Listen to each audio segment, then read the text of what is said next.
मग घेतली छत्रपती शिवाजी महाराजांनी रॉयल एंट्री आणि तेवढ्यात सुरू झाला छत्रपती शिवाजी महाराजांचा डान्स.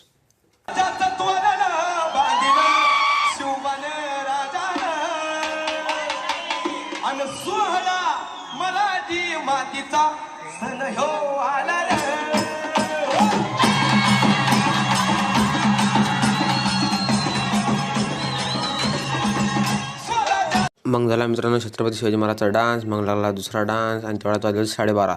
मग विचार केला घरी जायचा. मग स्टेजला गेलं बाय बाय, शाळेला गेलं बाय बाय आणि निघालो घरी जाण्यासाठी.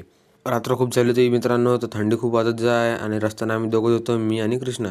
मग काय भाऊ थंडीचे मजे घेत गेलो घरी. घरी जाताना मित्रांनो लागली होती खूप भूक. मग विचार केला एखाद्या हॉटेलवर जेवायला जाण्यासाठी. मग सगळ्यात पहिलं तर आम्हाला ही धनराज हॉटेल दिसली. इथं गेलो, हे झाली ती बंद. मग निघालो घरी जाण्यासाठी. मग तेवढ्यात गुरुगजानन दिसली हॉटेल चालू. मग इथं गेलो, मस्त पोट भरून जेवण केलं, हॉटेलला गेलं बाय बाय आणि निघालो घरी जाण्यासाठी.